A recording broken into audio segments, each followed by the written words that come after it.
Robert Wilson was a typical representative of the golden youth with his good apartments, expensive car, fashionable haircut, and branded outfit.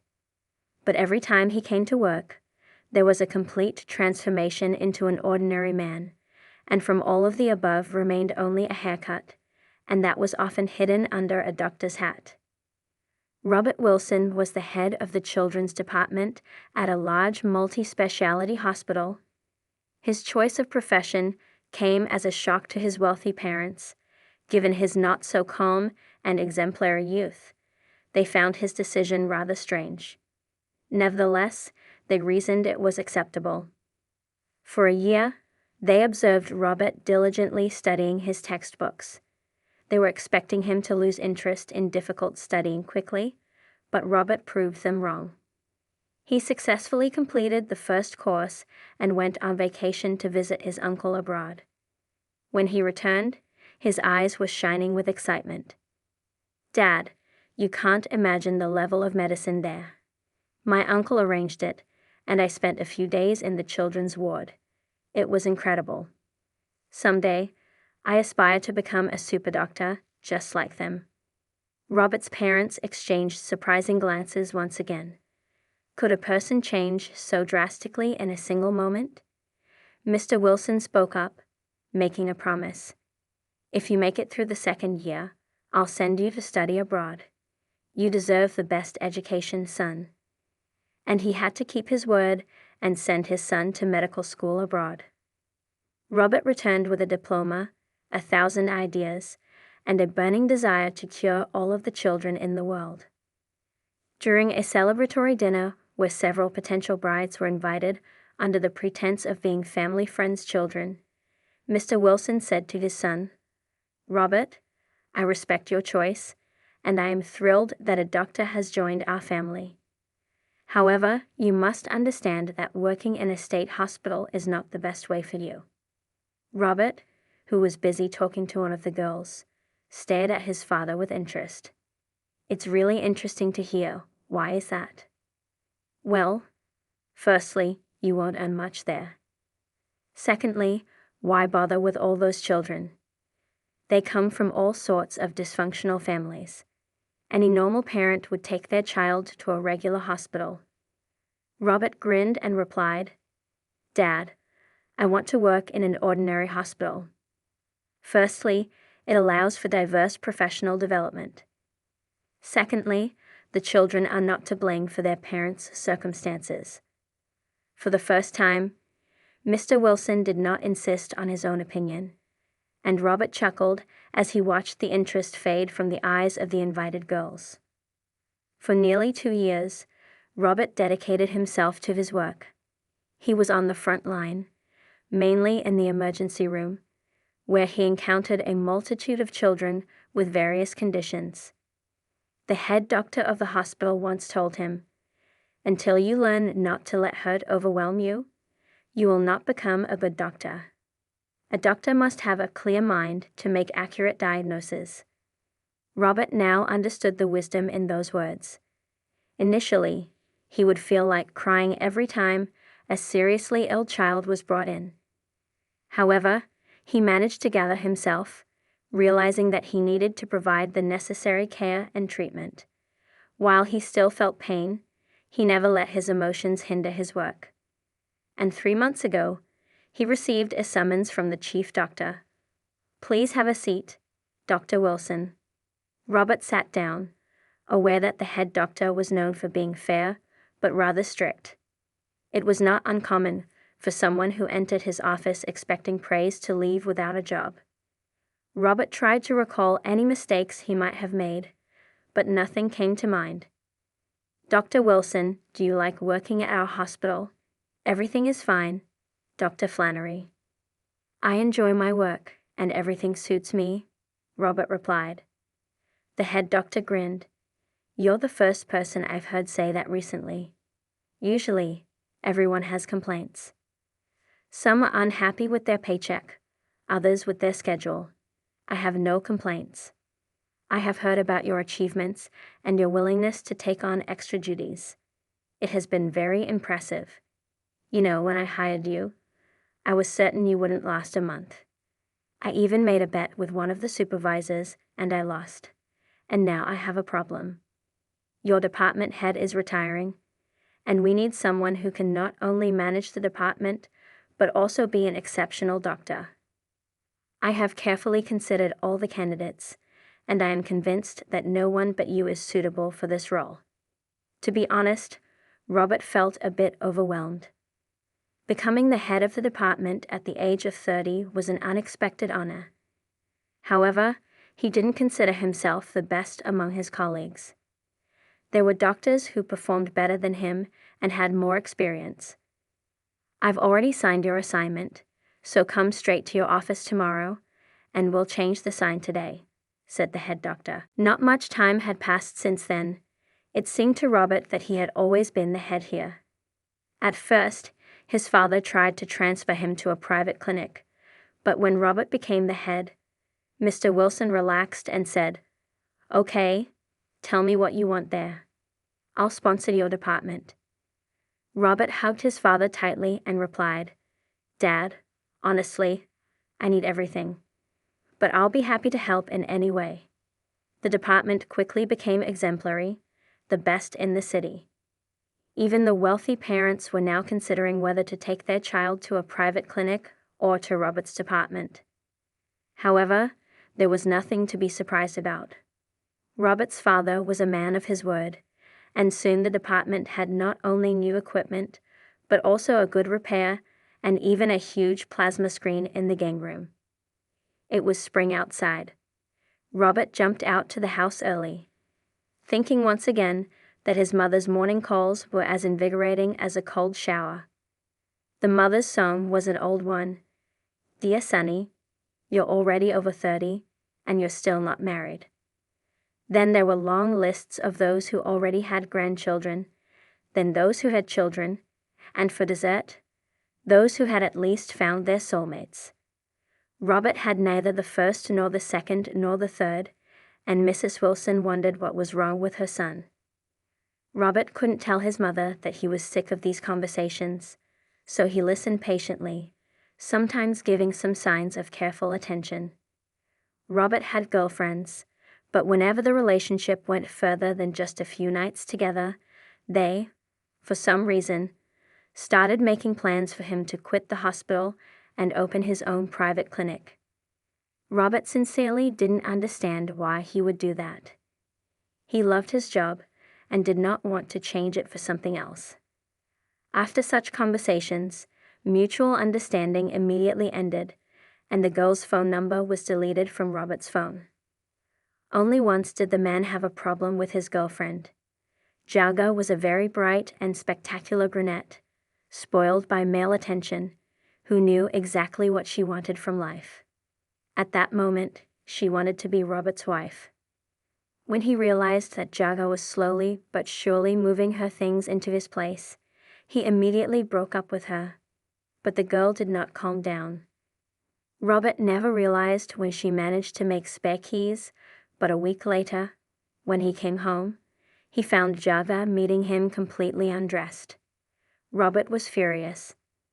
He was going to watch a soccer game on TV in the evening, but instead, he had to get rid of this annoying woman and change the lock on the front door. Robert parked his car in the hospital parking lot. There weren't many cars. He was always one of the first to arrive. "Dr. Wilson." Robert heard a voice behind him and turned around. Not far from the car stood the head doctor. "I see you're an early bird and like to come early," the head doctor remarked. Robert really preferred to come in advance before going on rounds.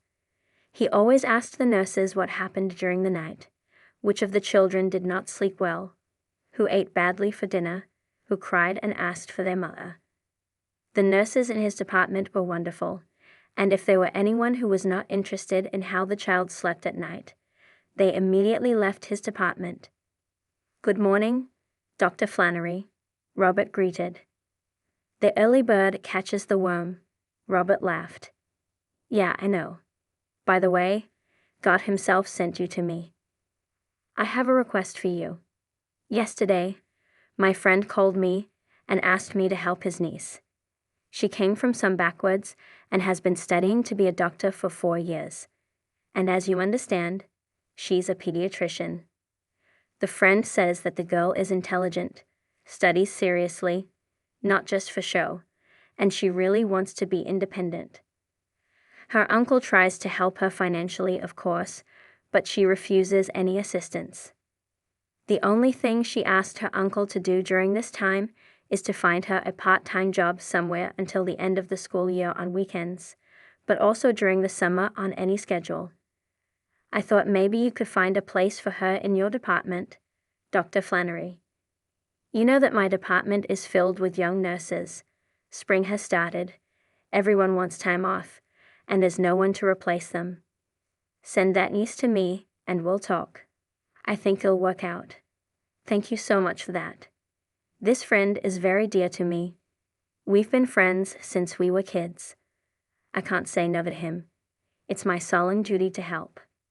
Don't worry, if this girl is responsible for her work, then I will be happy to take her in. Robert walked around his department, peering into the wards of those who had just been admitted. Just yesterday, he comforted a whimpering girl who was there for the 3rd time and still couldn't get used to being without her mother. Then he returned to his office to prepare for his rounds. Almost immediately, there was a knock on the door. Yes, come in. A marvelous creature appeared in the office. As he could not find any other words to describe, a petite girl entered, but that wasn't the main thing. She had fiery braided hair, and with her bright green eyes and plump, tantalizing lips, she was simply stunning. Hello, Dr. Flannery spoke about me with you, the girl said, blushing deeply. Robert looked at her with surprised eyes, and he even momentarily forgot what to say. After coughing a couple of times to gather his thoughts, he finally spoke. Yeah, we spoke to him this morning. I didn't realize you were so quick. The girl smiled, revealing a row of white teeth. For a moment, I live not far from here. Robert felt like tapping himself on the forehead. What an idiot. He knew that the girl lived in a dormitory of the medical school, and it was just a few buildings away from the hospital. Robert glanced at his watch. Well, I have rounds now. If you'd like, you can come with me, and then we can talk about work. Oh, I'd love to. What's your name? Robert asked with a smile as he watched the girl retrieve a robe from her bag and begin buttoning it up. She paused, raised her head, and suddenly burst into laughter. Oh, I'm sorry. I always forget to introduce myself. My name is Charlotte. And my name is Robert Wilson, he replied. He examined the sick kids, gave orders, and talked to boys and girls. By the end of the rounds, Charlotte looked at him in complete admiration. When they returned to the office, the girl exhaled. I will surely become as good a doctor as you. Do you think I'm a good doctor? Robert asked. Of course. Do you think I asked to have a job at your department for nothing? No, Robert replied. 6 months ago, you treated a girl. She's our neighbor from the village.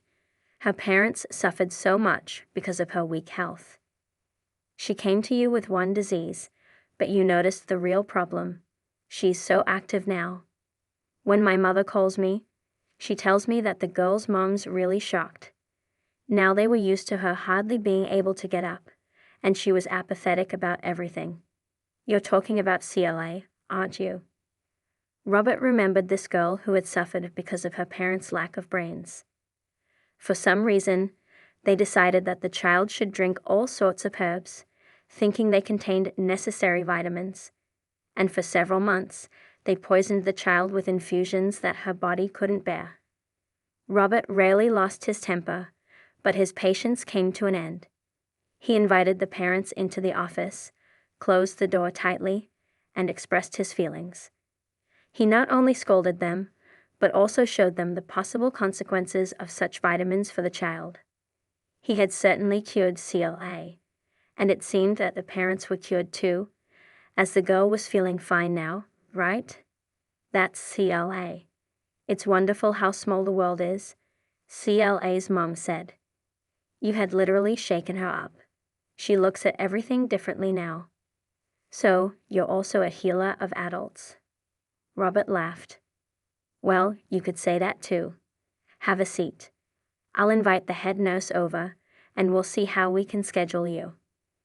Hannah was a burly, loud-voiced, and professional specialist. When she appeared, the nurses immediately straightened up, but her face changed unimaginably when she saw a child in front of her. In that case, she spoke softly, and her hands were as soft as down. Any child who entered her field of vision immediately stopped crying. At first, Robert treated the head nurse wearily and noticed how scared the nurses were of her. He thought that such relationships interfered with their work. But then one day, a boy was brought to them by ambulance. He had fallen from a playhouse in the garden and appeared to have broken his leg. He was screaming in pain and wouldn't let anyone near him. His frantic movements made them fear he might injure himself further.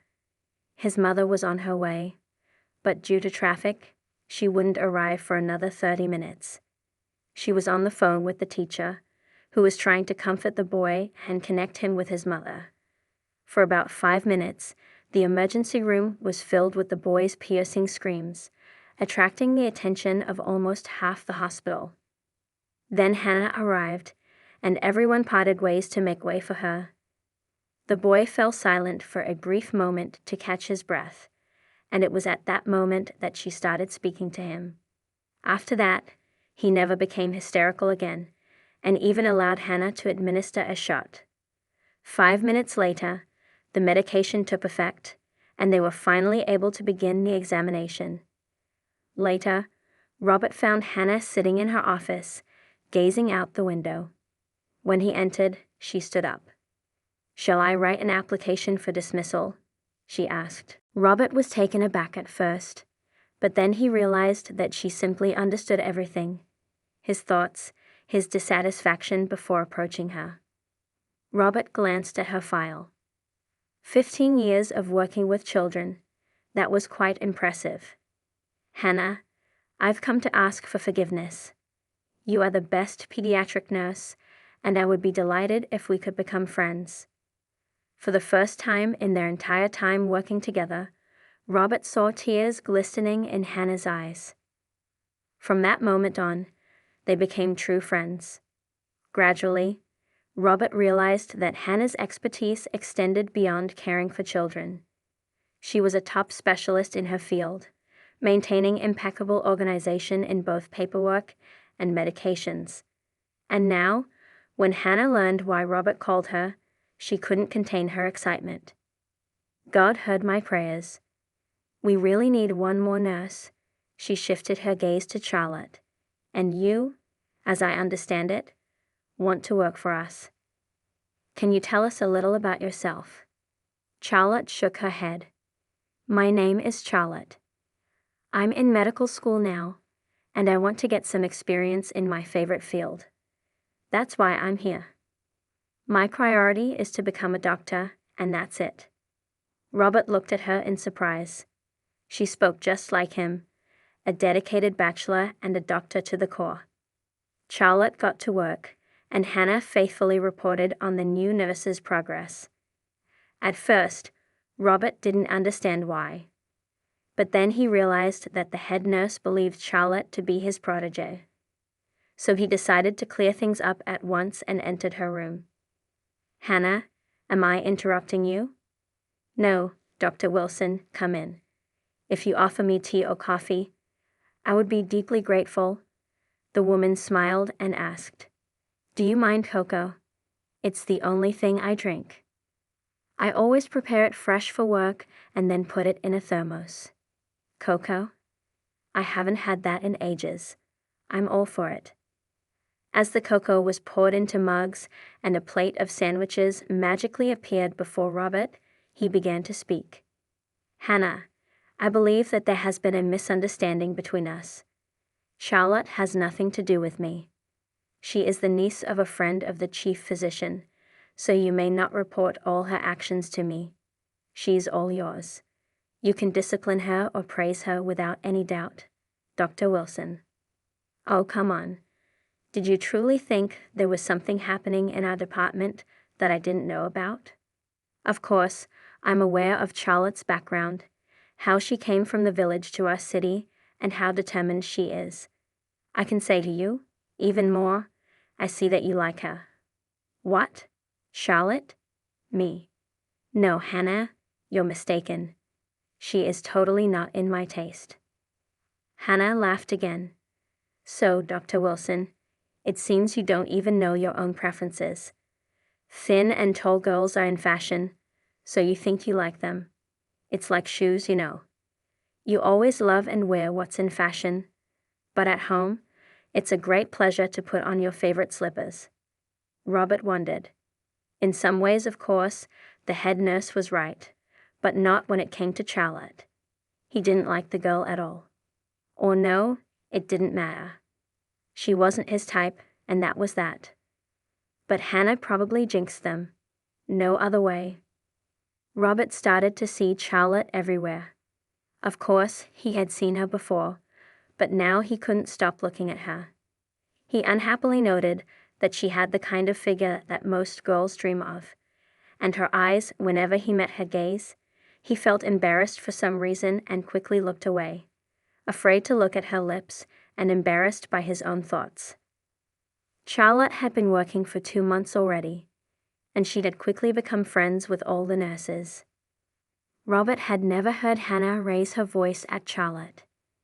He knew very well that even the chief physician was afraid of the head nurse, so it wasn't just because the girl was recommended by him. Apparently, she was really good at her job. One summer day, when half of the doctors were on vacation, Robert was on night duty. He happened to be paired with Charlotte. He couldn't tell whether he was happy or sad, but one thing was certain. He wouldn't be able to sleep tonight.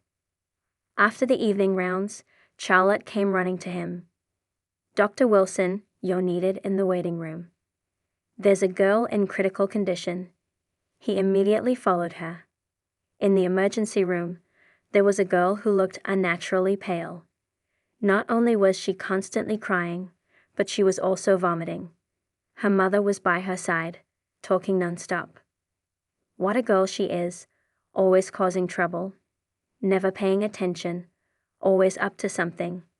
The girl looked at her mother with teary eyes. That's not true. I didn't do anything. The woman pushed her away. Shut up, you miserable girl. You're nothing but trouble. It was the first time Robert had ever seen a child treated like that. Usually, when a mother brought in her child, she would be more frightened than the child. And if it was something serious, more than once he had seen mothers faint right in the waiting room. Please stop talking like this. You're making the child nervous. Robert said it firmly. The woman gave him a hateful look. She ate some junk. Just wash her stomach, and then we're going home. Whether she goes home or not is up to me.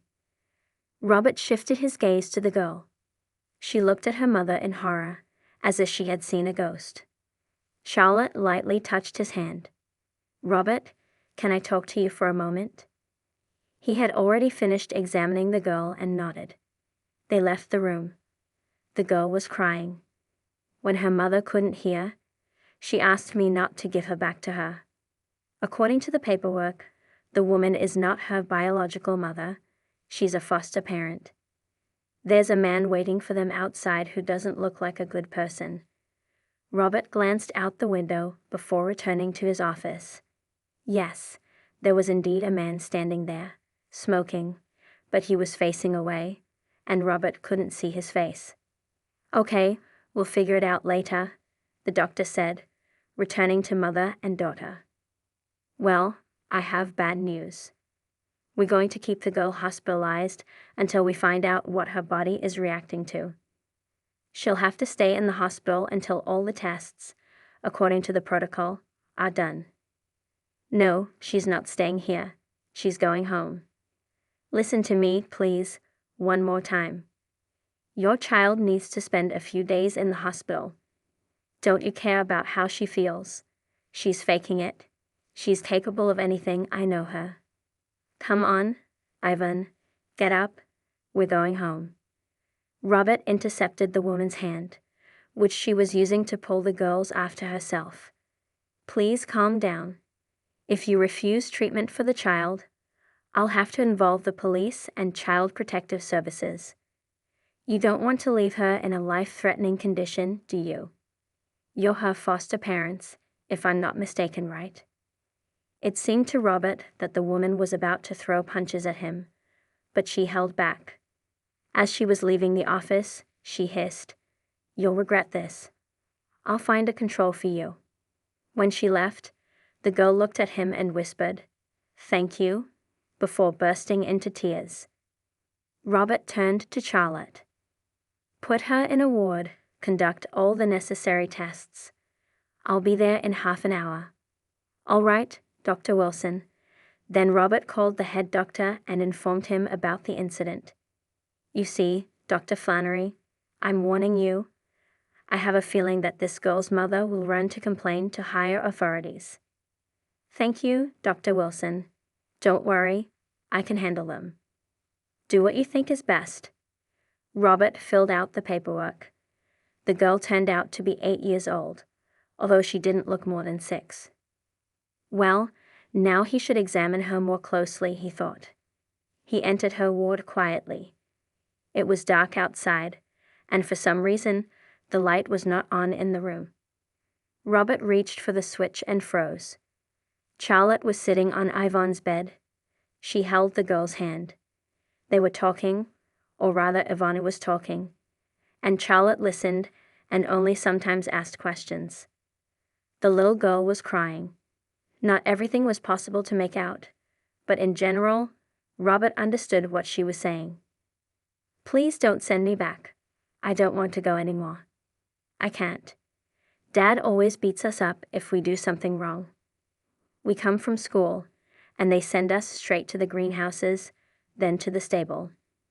They have a big farm, and only the 4 of us work there. Do you know what they feed us? Mother brings old bread and potatoes. Sometimes we even have to drink spoiled milk. I try not to eat at home, only at school. They feed us there for free. But yesterday, Dad got drunk. He made us eat yogurt with mold on it. I immediately felt sick, and then he hit me in the stomach, so I fell, and I felt worse and worse, and in the morning, he insisted that I be taken to the hospital because he was scared, even though Mom said it would go away anyway."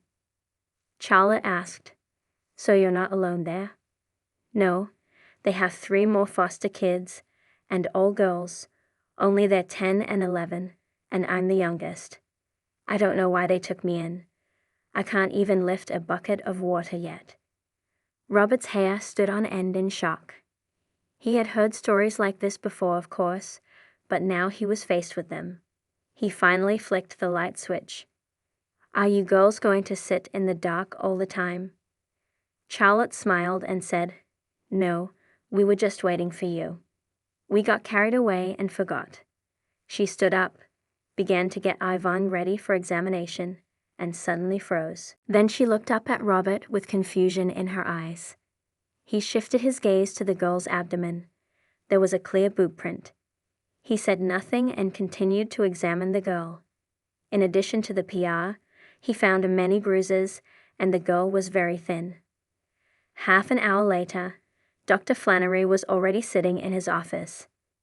He was so furious that he even took a sedative. "My granddaughter is 8 years old. I would kill anyone who even just laid a hand on her, and here's this. I've already called the police. They should be here any minute."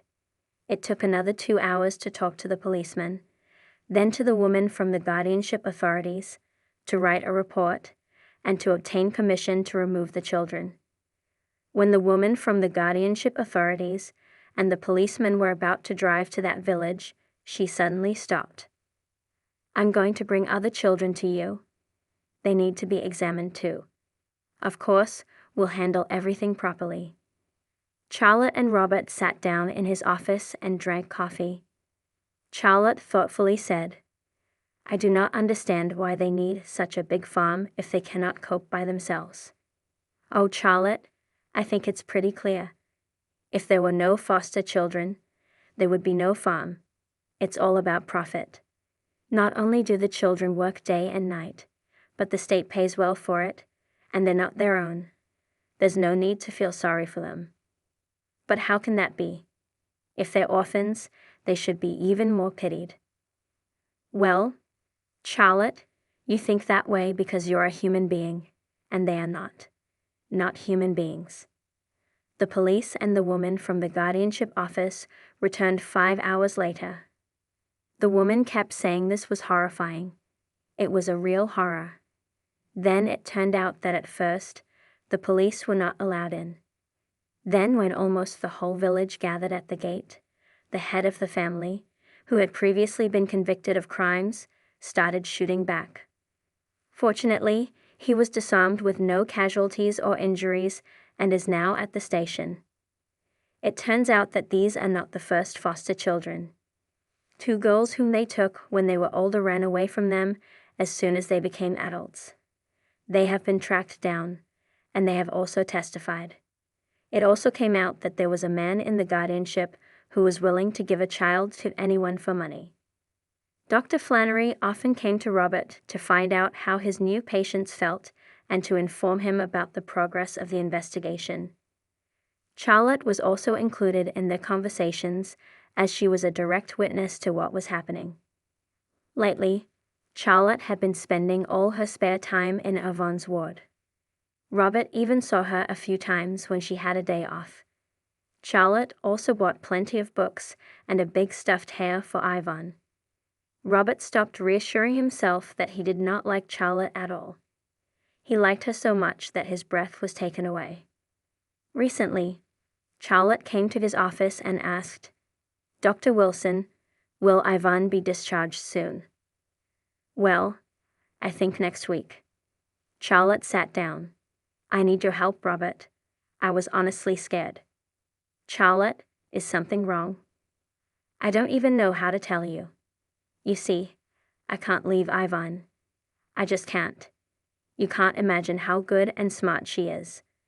Well, I want to adopt her, but I found out that I don't have my own place to live, and most importantly, I don't have a husband. I wanted to ask, maybe you have more experience. What should I do? Is there a website where I can find a pretend husband? I really don't know what to do." Charlotte started crying, and Robert looked at her, and he couldn't understand how he hadn't noticed before a big heart she had. The man sat down next to her. "Charlotte, let's go to a restaurant after work. We need to distract ourselves, and then the solution will come to us. You'll see." The young nurse looked at him in amazement and then nodded. "Okay, I agree." By the end of the evening, Robert realized one truth. He had completely fallen in love. The next day, he had the day off. He went to his parents' house in the morning because he needed someone to talk to, and of course, no one understood him better than his parents. His mom immediately started setting the table and kept hugging him all the time. "Robert, you've become such a man, and it's so long since you visited us." His father looked at him with satisfaction. He would secretly call the chief doctor to talk to him and ask about his son's work. Dr. Flannery always said that they had never had a better specialist, so the father was proud of Robert, but he couldn't show it. When the family sat down at the table, Robert's father asked what was new at work, and Robert told him what had happened. Mrs. Wilson couldn't even eat. She was so upset. "We have to buy something for those girls, especially Yvonne. We have to do something about it, and Charlotte is such a smart girl. Father, can't you use your connections to help Charlotte adopt Yvonne?" But the father did not answer. He looked attentively at his son. "Robert, I take it that's not all you wanted to tell us?" "No, not everything, Dad. You're right. I love Charlotte, and I want to propose to her. I know it's not customary in our circles, but it's my life, and I came today, so that there won't be any misunderstandings between us later. I'm going to propose anyway." There was silence at the table for a while. It was always his father who made decisions in the house, so his mother looked at him. They lived in circles where their son's actions might not be understood, so she waited for his response. Finally, the man looked up and asked his wife, "Dear, why are you sitting? Please bring Grandma's ring." "How will he propose without it?" The mother quickly stood up and disappeared into the room. Robert knew that there was a special ring in their family, traditionally passed down to daughters or brides. He turned to his father and said, "Dad, thank you for understanding me." Robert rushed off to work, even though it wasn't his shift that day. He couldn't wait any longer. He ran down the corridor, surprising all the staff, and entered Yvonne's room. As he expected, Charlotte was there too, reading a book with the little girl. Both of them looked at him with surprise. Robert did not hear the door open behind him. Hannah came to ask what had happened. "Charlotte, will you marry me? I love you, and I promise to be a good father to Yvonne." The head nurse smiled quietly and closed the door. It worked out exactly as she had planned, and it didn't matter that she had manipulated the situation a bit by sending Charlotte to Robert for advice and telling her that he certainly knew how to solve that problem. Charlotte stood up, bewildered. "What did you say? How can we get married? How can you love me? Did Hannah tell you everything?" "Tell me what?" But I only told her. The girl realized that she had said too much and fell silent, feeling embarrassed. Then Yvonne, with a smile, spoke up.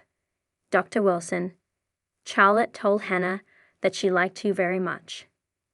They thought she was asleep, but Yvonne had heard everything. Charlotte became angry and ashamed, while Robert smiled. "Well, it seems like everything is falling into place. Charlotte, this is the ring that has been passed down in our family's female line. Tomorrow we're going to the registry office and then to meet my parents. You need to have this ring with you. Otherwise, I'll have problems with my mom." Charlotte shyly held out her hand, and Robert placed the ring on her finger. The woman from the guardianship office had been a great help to them. After the wedding, she quickly arranged all the necessary procedures to adopt Yvonne. "Here, Yvonne, congratulations on your new mom and dad, and to you, my dears, on your wonderful little girl," she said, handing Charlotte a folder with Yvonne's documents. Yvonne threw herself into Charlotte and Robert's arms, embracing them tightly. Life continued, but it took a new turn, reaching a happier level, so to speak.